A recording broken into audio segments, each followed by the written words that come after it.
Okay, we're on lesson number 6. God accepts Abel's offering and rejects Cain's.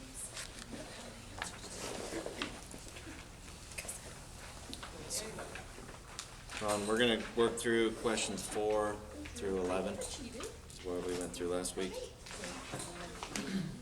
So, let's see, you want to start us off with question 4, Cam? Sure. What is significant about the clothes God provided for Adam and Eve? They were from an animal. Yeah, an animal. Death. What required that? First Yeah. death. First death, right? Very significant. Casey, you want to read 5? List 3 reasons God did not accept Cain's offering. One was because it's not how God told him to do it. Mm-hmm. What's another one? Just Only the 2 more. answer. No, I'm just asking. Did he trust God? Or no? He didn't come God's way. Yeah. Yeah. No shedding of blood. Yep, no blood. That's a big one. Is it works-based? Prideful. Wasn't trusting God. Let's see, Taylor, you want to read 6? List 3 reasons God accepted Abel's offering. Of it, yeah, pretty much the opposite, right? Right. Blood, yep, the death. Trusting God, right, and what he said, now he said to come to him. And humbled himself, acknowledged his sin. See, Dave, you want to take 7? Sure. The animal sacrifice became a substitute so that man did not have to die. Yep. Logan, you want to read 8? Yeah. Many years had passed, but God had not forgotten his promise to send the plague. Remember Genesis 3:15, that promise of the deliverer. Thunder in the background. Peyton, you want to read 9 for us? The population of the earth grew and grew, and almost everyone was living solely for self. Yep. Yeah, the wickedness grew, right? Everybody moved away from God and were just living for themselves. See, Micah, you want to read 10? Although most people of Noah's day had completely excluded God, he still held them accountable for their Righteousness? sin. Yeah, sin. That threw me for a second. Me too. Just making sure you guys are paying attention. Yeah, for their sin. Carson, you want to read 11? Yeah. How do you think Noah was different from the other men of his day? I'm not sure. What do we think? He was a righteous man. Yeah? What does that mean? Faith. Remember what? Strong. Yeah, faith. He trusted God. Uh-huh. Did he sacrifice anything? Yeah? Yes. Blood sacrifices? Either didn't sin or he sacrificed. Yeah. It's the only way he could be righteous, right? As if he had a substitution. So that's what it means that he was a righteous man. It wasn't that he was without sin and he lived a sinless life. It's that he offered sacrifices to God, blood sacrifices to temporarily cover his sin, to put it off. So, sweet. Okay, I think that takes us back over into the lesson. We're on section 5, obedience. We're on section C, number 5, which is obedience. Which is lesson 6. Lesson 6. We'll jump back into Noah. So we're lesson 6, part C. Down, I think, around And number 5. 4 or 5. Somewhere in there. Yeah.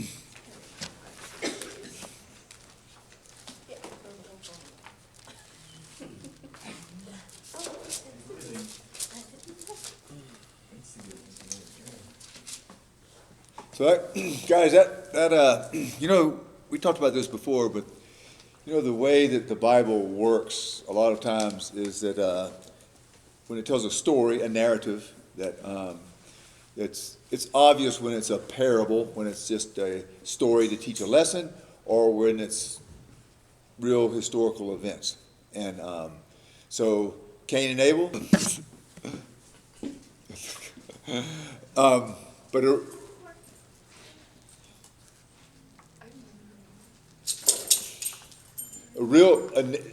you can tell the difference between a parable and a narrative. And so what we have in Genesis is really a narrative. It's told as historical events. And with Cain and Abel, and the same thing's we're gonna run the same thing with the flood. When people will try to say differently on these things, but really the Bible presents it as just a true story of this. This is the narrative. This is the way things happened.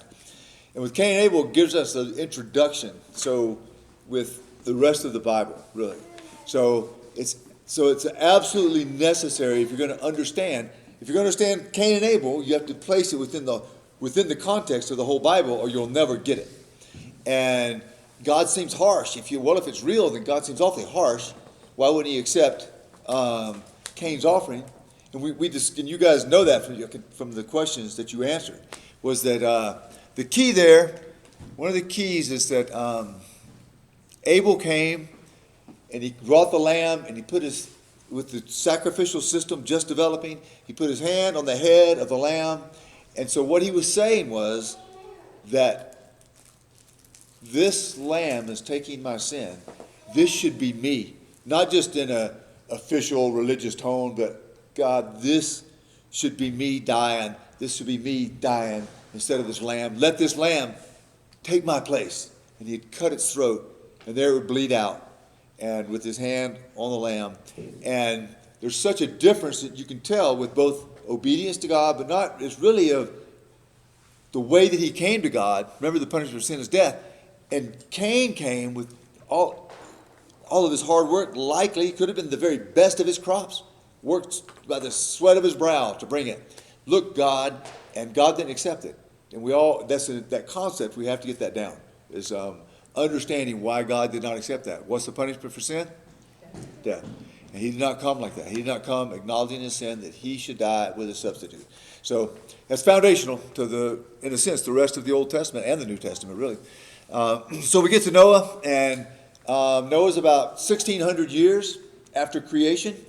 And people followed God for a while, and then downhill it went. And people went further and further until the earth became a really desperate, violent place.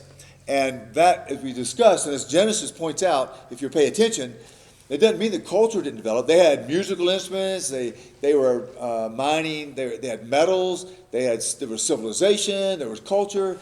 These people, remember, are near. They're near genetically perfect. They live a super long time, highly intelligent.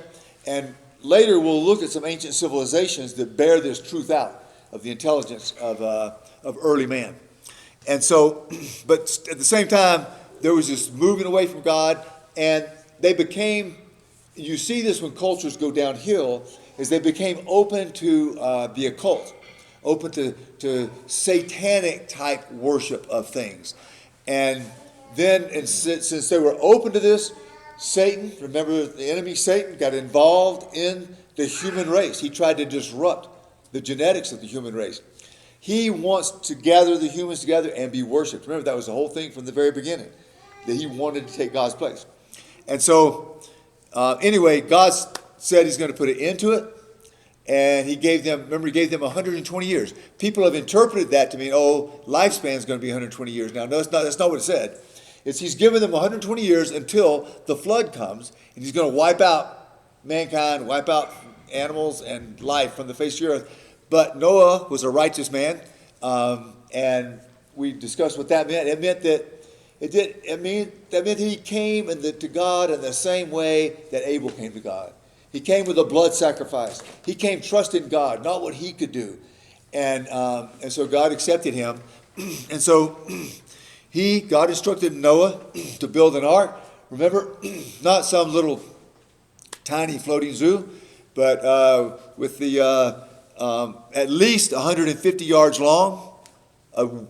This is the size of a moderate size cargo vessel today. About as large as you can go with a wooden vessel and still have it be functional. And so about, what did it say? 75 to 85 feet wide, 55 feet tall, at least 3 levels. And I think that brings us up to date. I did a review, didn't I? So let's go to verses. We'll read chapter 6, Genesis 6, 17 to 22.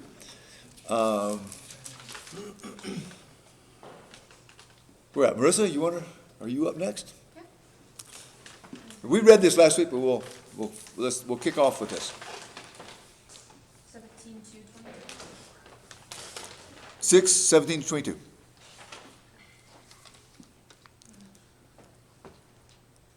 I'm going to bring flood waters on the earth to destroy all life under the heavens. Every creature that has the breath of life, everything on the earth will perish, but I will establish my covenant with you, and you will enter the ark, you and your sons and your wife and your son's wife with you. You are to bring into the ark 2 of all living creatures, male and female, to keep them alive with you. 2 of every kind of bird, of every kind of animal, and every kind of creature that moves along the ground will come to you and be kept alive. You are to take every kind of food that is to be eaten and store it away as food for you and for them. Noah did everything just as God commanded him. So, remember, the ark is a way of deliverance. Remember, the ark was not built for speed. It was not built like with a sail or an engine to go through the water. It's built to survive the deluge, the catastrophic event that's about to come upon the earth. That's what it's built. It's built to deliver them from the judgment of God. That was the purpose of the ark. And Noah believed God, and there's there's so much about the flood. We'll try to sprinkle a few things in here. Lori tells me I can get carried away here and I get too many bunny trails, but the flood stories are there's at least, it's up to like 500 cultures that they know of that have a flood story. And that's 500 plus cultures from around the world, people that don't have contact with each other, that have a story of a flood, of a major flood, like a worldwide flood. And so, but those stories come from the original story. They come with usually in the form of stories, verbal, like they're not written down. And so they change over time. We have a written account of the flood that is the accurate account of the flood. But still, there's so much evidence of a worldwide flood. But let's read a few verses here. Genesis 7, 1 and 5, Lori, and then Genesis 7, 13 to 16, Max's friend, Aaron. Do you want to read? You don't have to. Would you like to read? No pressure. I will if you want me to. Yeah, I want you to. That's a good, deep reading voice you got there.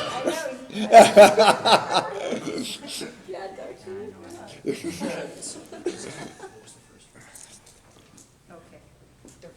Are you ready? I'm ready for you, Lori. 1 and 5? 1 and 5.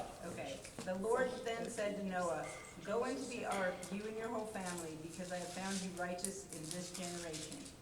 And Noah did all that the Lord commanded him. And 13 to chapter 7, 13 to 16. I can't see the Pull it up on her phone. Yeah. 13 to what, Steve? 16. On that very day, Noah and his sons, Shem, Ham, and Japheth, together with his wife and wives of his 3 sons, entered the ark.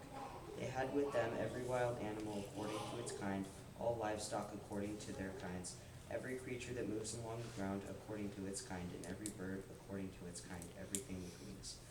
heirs of all creatures that have the breath of life in them came to Noah and entered the ark. The animals going in were male and female of every living thing, as God had commanded Noah. Then the Lord shut him in. There you go. Thanks, Aaron. Good job, Aaron. You can read anytime you want to. So, a few things. It took like 7 days to load the ark, and Noah didn't have to go out and gather the animals. They came to him. So, a lot of, animals, even today, have this migration instinct. And people, it's something scientists don't really understand. It's like, how can a butterfly know to go like halfway, like all the way from North America all the way down to the South America and know where to go in the season? It's like there's an instinct, and animals all over the world have this instinct, this migration instinct. And so this could have been that same sort of instigation. God could have done this, but the animals came, and they loaded the animals. No, they had a lot of time to prepare. Probably took 50 years ballpark to actually build the ark, but they had time to load food and provisions for the animals, water, food. It could be that a lot of these animals would have actually hibernated. So many species of animals, kinds of animals hibernate. It's very doubtful that they would bring on the huge specimens. They would most likely take healthy, young, smaller animals that are easier to manage to bring on.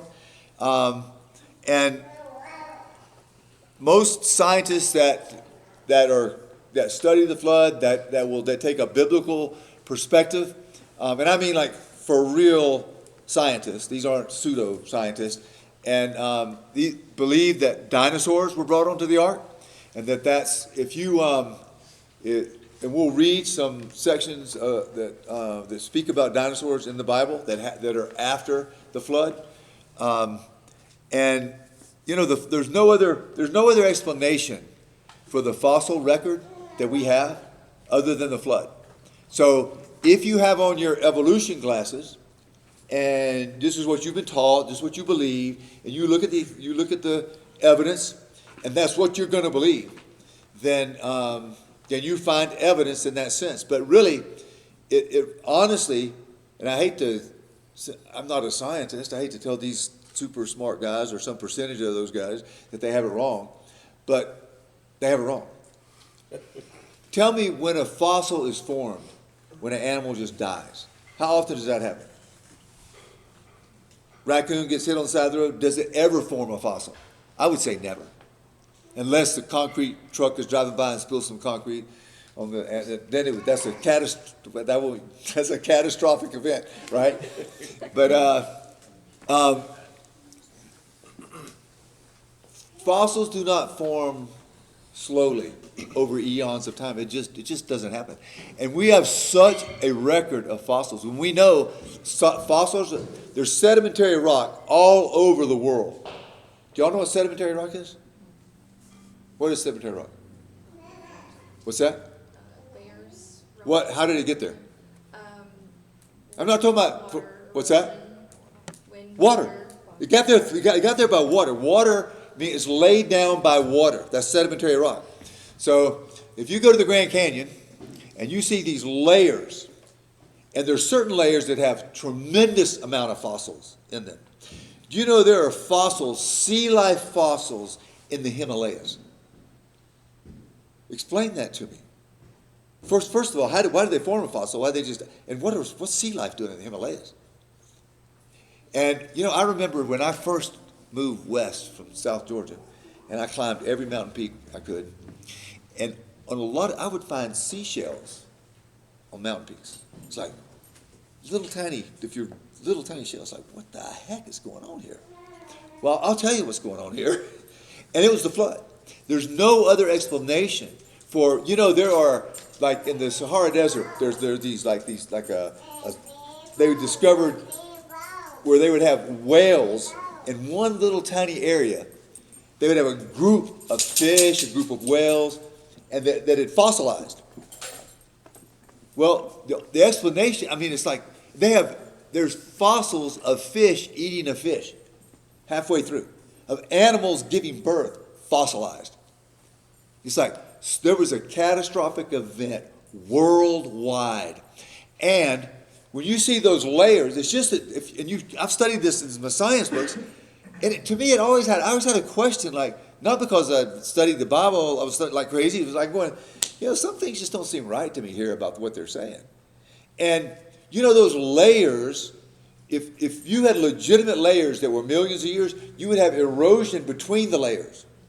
But it is perfect contact. When you look at the Grand Canyon, it's like there's no erosion between the layers. And there's layers that have trees that cross millions of years of strata.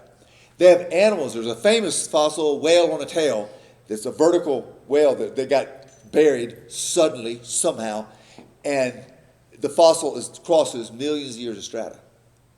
There is no explanation. And it's not just one thing. It's like it's all over the world that you find it. But particularly in these areas where the sedimentary rock is exposed. And you see, kind of want to go on, bent layers.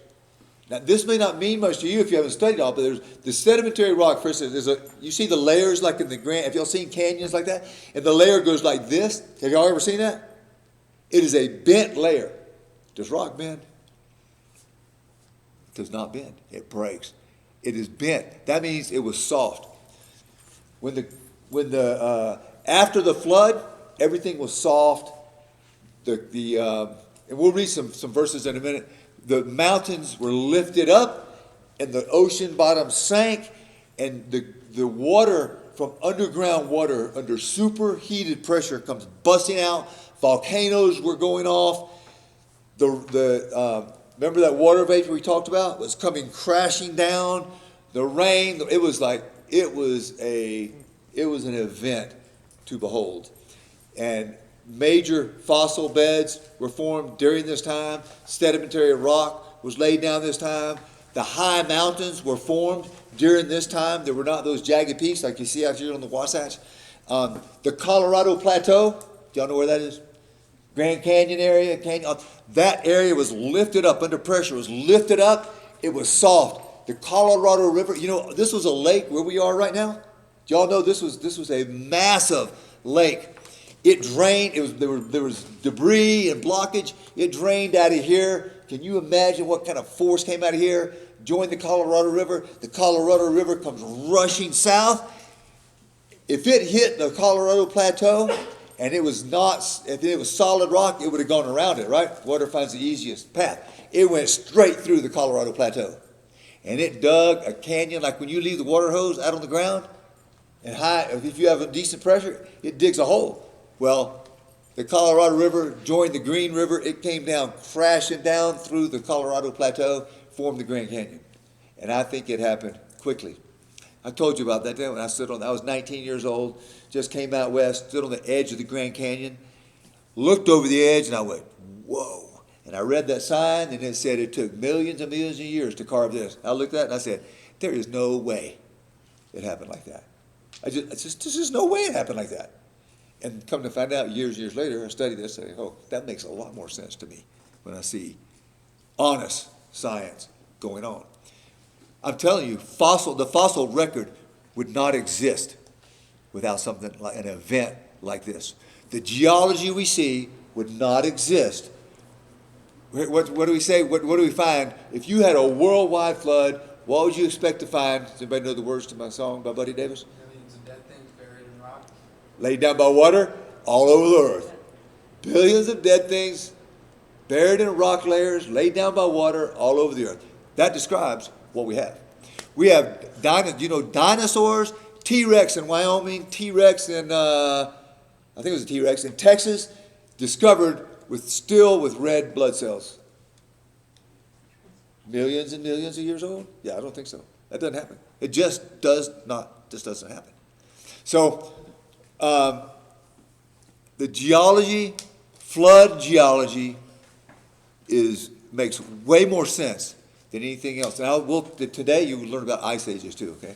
we'll get there too. So the point here is not a geology or a science class.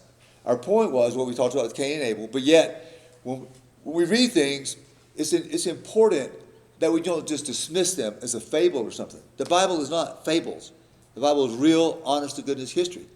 And so what's our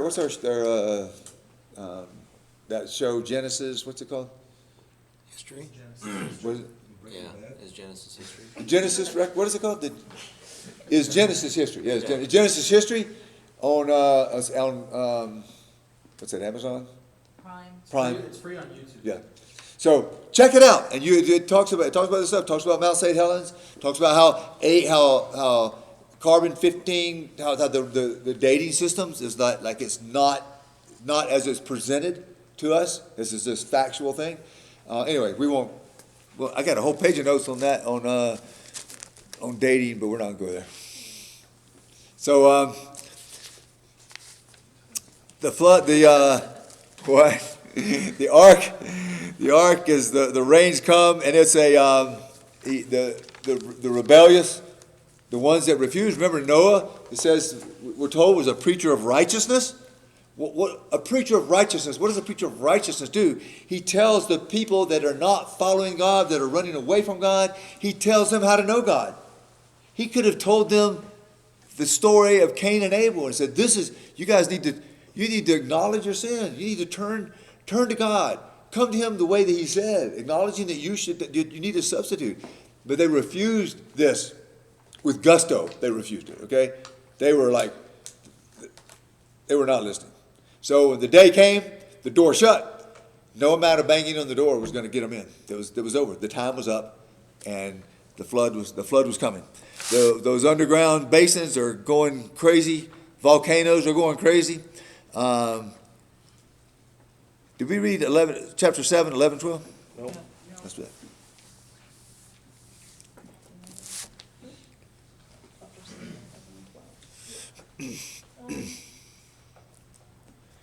In the 600th year of Noah's life, on the 17th day of the second month, on that day all the springs of the great deep burst forth, and the floodgates of the heavens were opened, and rain fell on the earth for 40 days and 40 nights.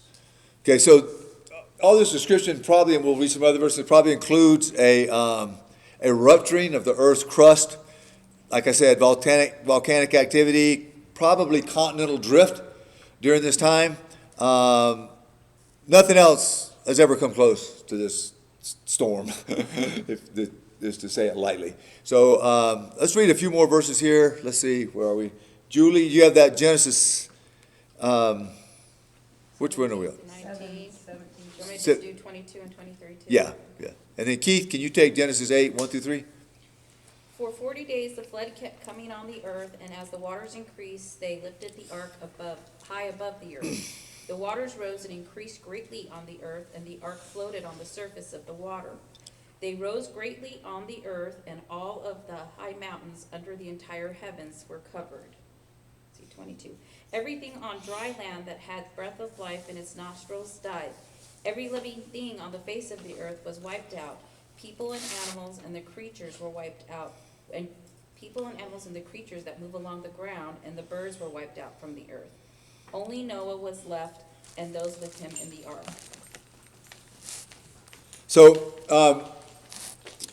it's doubtful that this flood was covering mountains like the Himalayas, the Andes. These mountains were most likely formed during the flood period. So the flood waters came up, and then you have all these continental shifting, plates shifting, and the mountains rising, and then we're going to have the ocean floors sinking. So there's all this geological activity going on, from volcanoes to continental drift to shifting and plate shifting, and so it's most likely that happened during the flood, maybe at the latter part of the flood. But mountains rose up and valleys sank down. Psalm 10. Wait a minute.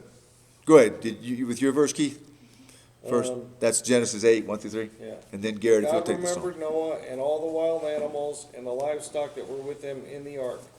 And he sent a wind over the earth, and the waters receded. And the springs of the deep and the floodgates of the heaven had been closed, and the rain had stopped falling from the sky. The water receded steadily from the earth. Psalm what? I don't have that on mine. Oh, you don't? No. Oh, well, I have an old one. 104, 6-9. That's probably me messing that up. So, this is not on your outline, I don't think. Is this on your guys' outline? No. Okay, well, we're gonna read it anyway. 6 through 9. Yep, Psalm 104, 6-9. You covered it with the watery depths as with a garment. The waters stood above the mountains, but at your rebuke the waters fled. At the sound of your thunder they took to flight. They flowed over the mountains. They went down into the valleys, to the place you assigned for them. You set a boundary they cannot cross. Never again will they cover the earth. So this is many, many years later, writing under prophetic influence, and so they writing about how the mountain, describing what happened in the flood. And you know, every time when I look up in these mountains, or I'm out in the mountains, which I don't get to that often anymore, running around, but you see, the term, when I went to the Forest Service and stuff, there's always the term drainages. You know, y'all use that term, drainage. I'm going over this drainage, that drainage. And when you look up, you see that as if water was running down, you would see where the water would go. Are y'all with me on this, Garrett? Yeah. So, and you can see where it's obviously it's a water path. So you have the two come together to a bigger drainage. You have two small drainages, and they'll come together to a bigger drainage, and all of it ends up where up here it'll end up in a creek, and that creek ends up in a river. So, but those drainages that you never see, maybe in the very, very heaviest winter, but a lot of those drainages you never see water running down them. You never see water in it. Just because it's called a drainage doesn't mean you ever see water running down it. Those drainages, though, were formed most likely as the water drained off the earth and made these, and the ground is still soft, and it forms all these drainages in the mountains. And then it ends up being, there do end up being permanent creeks, permanent rivers that go down. So it's just more evidence that we see if we're looking with the right eyes. Well, we see that the evidence of the flood all around us. So this is going to be a kind of a different planet when they come out. It's they're on the ark like 371 days. I think somebody figured out. God opened the door, and then they come out to dry ground. Now, they stayed on the ark a little while, and so they're going to be the seeds. It takes grass. Just how long does it take grass to germinate? Garrett, Depends on what grass, but 14 days of a month. Yeah. So you're talking grass and food source is going to spring up quick. Their younger animals, they're going to repopulate quickly. Not only do you have those seeds, you have all these, there's some trees like the olive tree, you can take just a piece of the limb of an olive tree, and if it gets buried and it gets water, it's going to grow a tree. Not all trees are like that, but the seeds are going to be able, they've done experiments of seeds, leaf seeds, and even in salt water, it's sort of like they go into a hibernation, dormant stage, and then when they dry out, then they come back to life again. And so the earth is going to regrow extremely quickly. And then, so there's going to be food source. They had food source for the animals. The animals are going to go, they're eating grain and all that kind of stuff. On the ark, they're going to go and they're going to do their thing in the woods, and they're going to spread more seeds around. So there's plenty of growth that's going to take place to feed the animals. For more of the carnivores, there's going to be a lot of dead carcasses around that's going to provide food for a while until the population of the animals gets high enough. So I'm trying to kind of decide how much we need to cover here. Are these verses on your outline? The Genesis 9:1. Yeah. That you want to get that, Cameron? And then, Are you going to read Job at all? is that on your outline? Well, no. Job 40, though 50. Yeah, Keith, you want to read it? Let's read it. Read it. So this is, listen to this description. this is Job writing. Job lived after the flood. And so many people they've read this and they say, well, that's a hippo or that's an elephant. Read this description and see if he's describing a hippo or an elephant. Keith, this was your idea. 40, 15 to 19. 40, 15 to 19. Okay. Look at the behemoth, which I made along with you, and which feeds on grass like an ox. What strength he has in his loins, what power in the muscles of his belly. His tail sways like a cedar. The sinews of his thighs are close knit. His bones are tubes of bronze. His limbs like rods of iron. Through where, 20? Yeah. He ranks first among the works of God, yet his maker can approach him with his sword. That's good.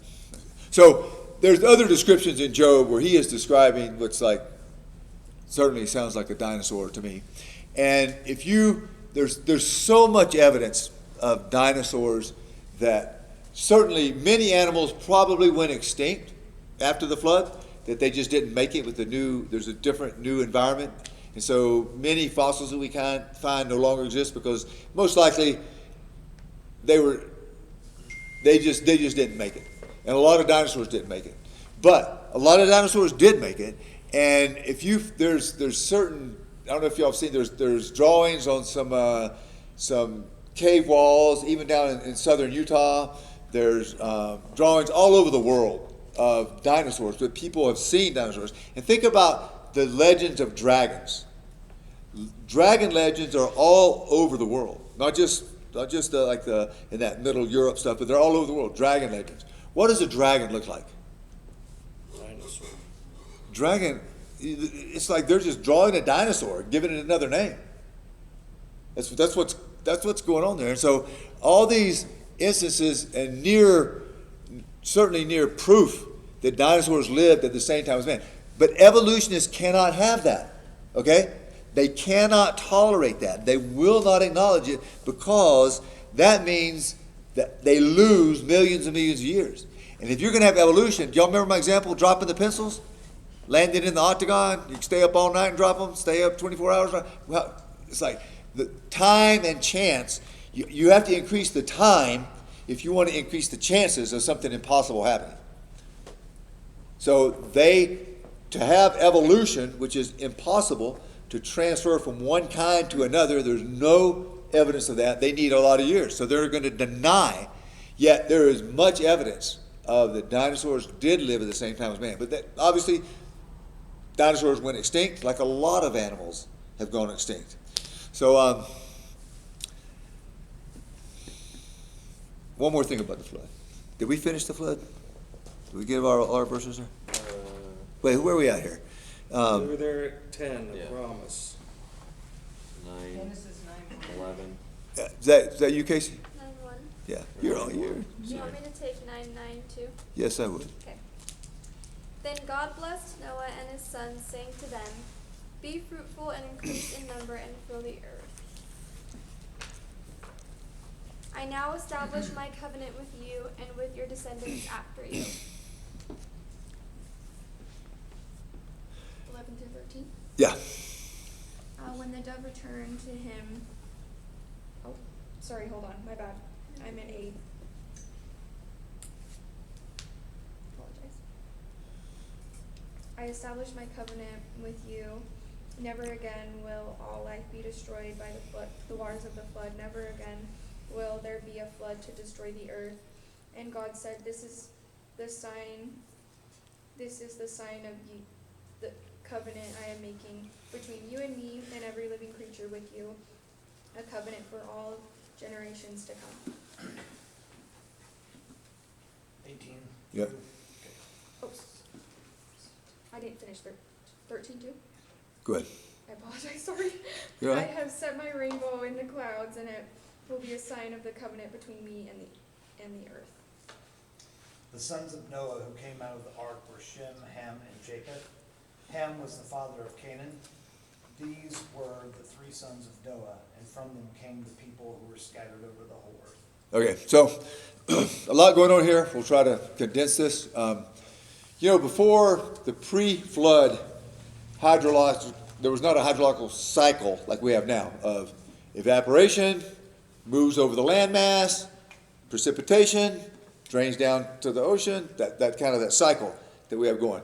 Because the earth was watered in a different way, and remember we had this protective water vapor. That's a theory. I'm not saying I know that to be fact. That's what a lot of the scientists think. There's a few holes in that theory, so we're not going to go and say it's absolute. But under that environment, you would not have had a rainbow. So this would have been the first rainbow with the change of the environment. I mean, obviously the environment has changed. We no longer have jungles in Wyoming. We have, the climate. There has been tremendous climate change, and it's fact.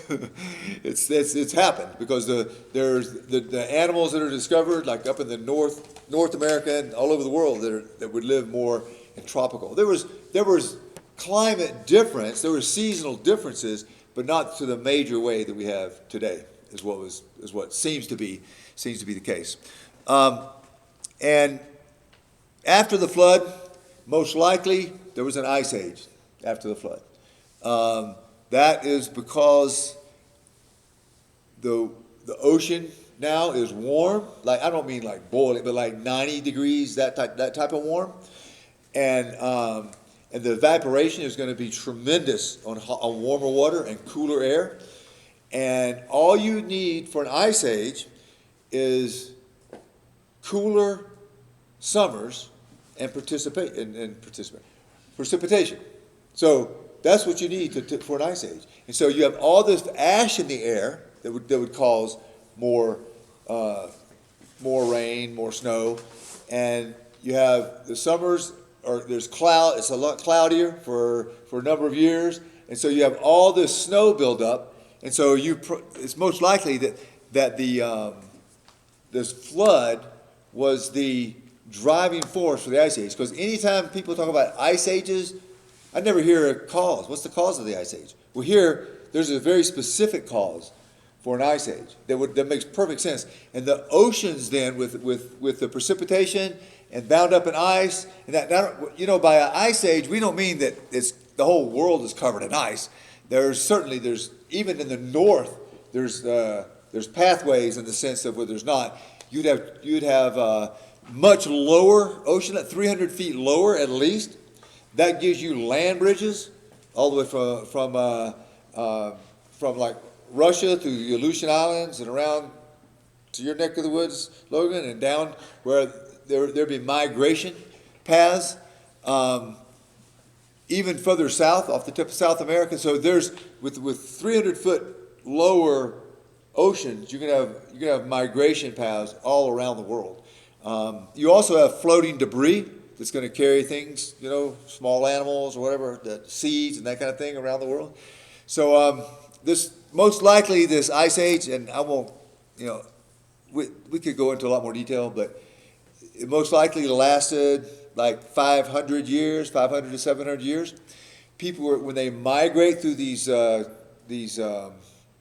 pathways that go between the ice fields and stuff, there's going to be tremendous hunting, game between those when you have that kind of an edge like that. But there's also going to be tremendous storms still going on. People are going to, as they migrate, as they travel, and I'm going to give you the reason they traveled in just a minute, is that they're going to hide out in caves as they go, and hence cavemen, right?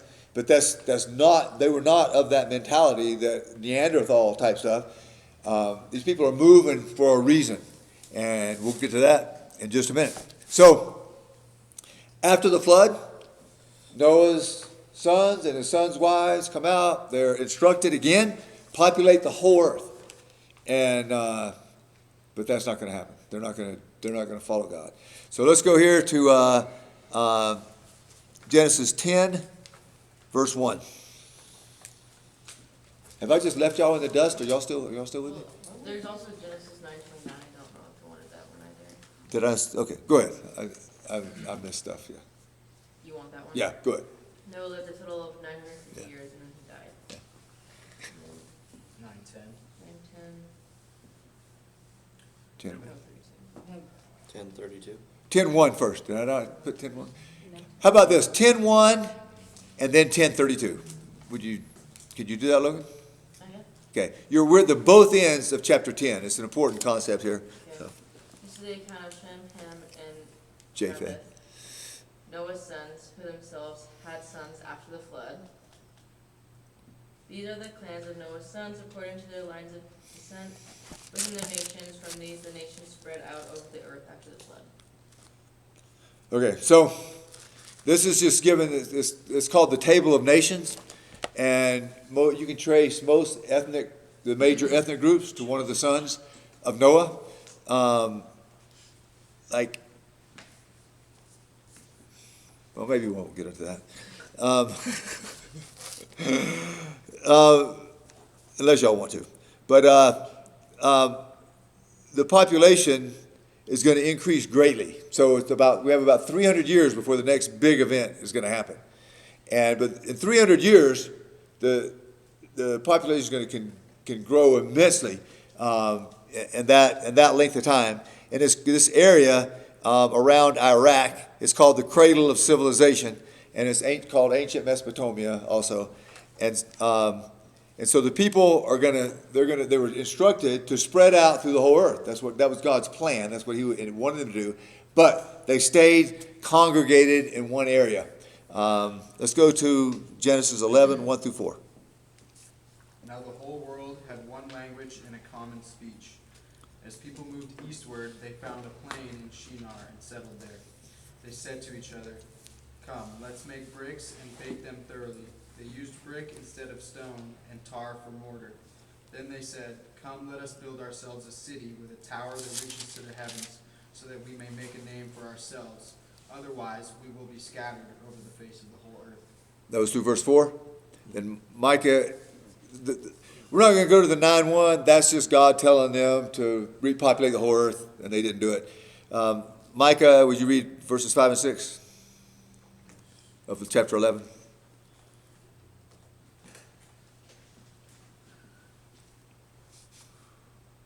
But the Lord came down to see the city and the tower the people were building. The Lord said, "If as one people speaking the same language they have begun to do this, then nothing they plan to do will be impossible for them." Okay, this is in a sense somewhat similar to before the flood. Is that the people were working together, but they were working together moving away from God. And with all able to communicate, and remember the intelligence of these people, and we know that they had skills, architectural, building, mathematics. So, and one of the reasons we know that today is from the things we find from ancient man. So they were going to build a tower. Now they're not thinking like, oh, we're going to build a tower, we're going to go into heaven and we're going to see God. That's not, they were building these, it's like these ziggurats, which are all over the world, by the way. And in fact, a pyramid is just a different form of a ziggurat. And one of the things they were doing, they would build these ziggurats, and there's a picture, it's been a recent discovery, archaeological discovery, of a drawing of Nebuchadnezzar standing beside the tower, the remains of the Tower of Babel. And so there's written history outside of the Bible that speaks of this. But they would build these towers, and they're really this is probably the start of identification of stars, of zodiac, and identifying these with pagan deities, with sun worship, with which we have the zodiac, we have astrology, all those. There were some positive things that came of it, such as navigation, using the stars and those things. But these people were mapping the skies. I mean, they were intelligent people, and we know that there's some of these structures they've discovered all in China, in South America, Central America, and they had such skill that they could have an opening to where on a specific day of the year, they knew that the longest day of the year or the shortest day of the year, or it could be the birthday of a king or an emperor. and the sun would fill that and throw a shadow on the floor or something, some certain thing at a certain day. I mean, and the way they built these structures was like that. We still can't figure out how they moved these massive stones and how they cut them. We don't exactly know how they cut with such precision. Now, some people, there's been all kind of theories of aliens and this sort of thing, but really, they're not, if you think Bible think, you're thinking, no, these people were intelligent and they had this technology from this area. And then when they were scattered over the whole earth, they brought this information with them and they built similar structures wherever they ended up. It makes way more sense that it happened like that. Okay, now to the scattering. God says that God gave them different languages. So they all spoke one language. And there's no better explanation for according to evolutionary thinking, there was one language and it broke and changed into all kind of different languages. What are there? It's like 700 different languages now. But there's only like 80 families of languages that are connected together. They can connect them somehow. So that's like 80 languages that have no absolute connection to each other. English has absolutely no connection to Mandarin or Chinese. You can't connect the two. You can connect the Germanic languages from German or from Spanish. There's some connection to English, but they're out of the same family. But there's no other linguistic explanation to our languages that we see in the world than some event like this. There's not just some natural come from one source of language. Am I going too far? Have you read 5 and 6 yet? Yeah. So, the people then, they could not communicate, so the building project stopped, and the people group, they formed people groups of the same language, and they began to spread throughout the earth. God spread them in that fashion throughout the earth. So when you get a people group, this is a small group that things are going to happen genetically, that they are going to get some of the same traits. So it may be even a recessive trait like blue eyes. And so this people group is going to develop like blonde hair, blue eyes. This people over here they're going to develop darker skin because they have more melatonin. And so they're going to develop different, and you can even have different traits of interest and ability and that sort of stuff. And so people have come up with that there's all these different races that evolved differently. Where does that lead to? That leads to some pretty serious racism. If you think like that, evolution definitely ends up with racism. But with the Bible, we are all of one race. There's only one race because we all originated with Adam and Eve, had a bottleneck at Noah and his wife and Shem, Ham, and Japheth, but then spread out again. So, and it doesn't take very many years of a small group of people to develop certain traits, physical traits. So they're not really, you cannot say they're of different races. They develop different traits, genetic traits. Are we with me on that? I'm just trying to explain the whole world how everything works. So people spread throughout the whole earth, and this effort at Babylon, it's important to realize what it was. It was pride of man making a name for himself. It was trying to make their own way to God. It's the first kind of thing of organized religion, and it was a mistake. It was man figuring out his own way to get to God and beginning to worship the created things rather than the Creator. You see, these people, it had only been 300 years since the flood. And do you notice that when they built that tower, what they did? Did y'all pick up on that? Where they coated it with a tar substance. They coated the so that hey, if God does this again, He's not going to get us. We're not going to get sucked into this again.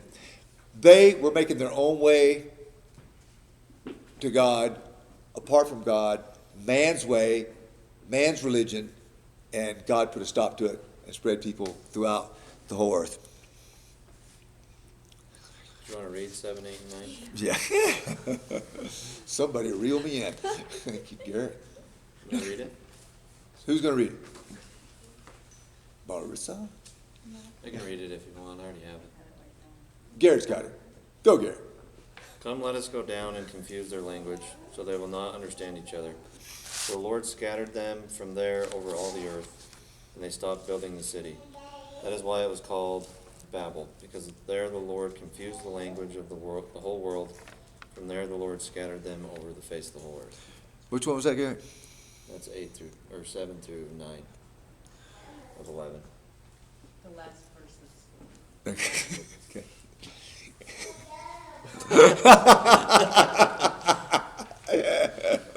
Hey, I'm wrapping this up. So there's some things that you can notice here about the designs of Satan. Okay, so remember, all the way along, we've looked at this. He wants to be worshipped. He wants to take God's place. This idea of this centralized government, if you would, centralized religion, really sounds a bit like the globalists of today, does it not? It's always been happening behind the scenes. You'll notice it's always been somebody's been trying to take over the whole world. Somebody's trying to take over the whole world and be the top dog of the whole world. It's always been going on. Now, that was close to success with the Tower of Babel. There have been a couple other instances in history that World War I, World War II, that you see these things begin to happen. But there's going to come a time when God doesn't stop that. He's going to let it happen. But that's another story. So this was at the core, was Satan wanting to be on top once again, and him and God putting a stop to this. So he spread people around. We already talked about how people possibly spread throughout the earth with the lower sea levels, with land bridges, and even with, remember, this technology. If they had the technology to build these ziggurats and towers, they maintained technology to build boats. So they had, these are intelligent people. They just didn't have the same level, in a sense, of technology that we have. Computers can make up for a real lack of intelligence. They can think for you. Isn't that true?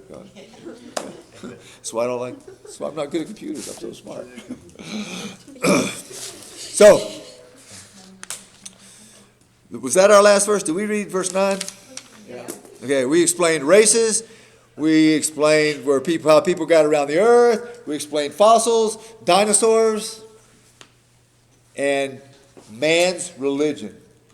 And it's something that we should all be alert to. We should fear that sense of religion in ourselves. We can make our own way to God. We have to come to God in the way that God has given to come to Him. There's always going to be other options that are presented. And so we're trying to figure out here what the Bible says about what God says about the way to God. Because we all have that desire. Even they had that desire in Babylon, even before the ark. So, all right. Next, God is going to call a man out and reveal Himself to the whole world through this man and that man's descendants. That's our next step.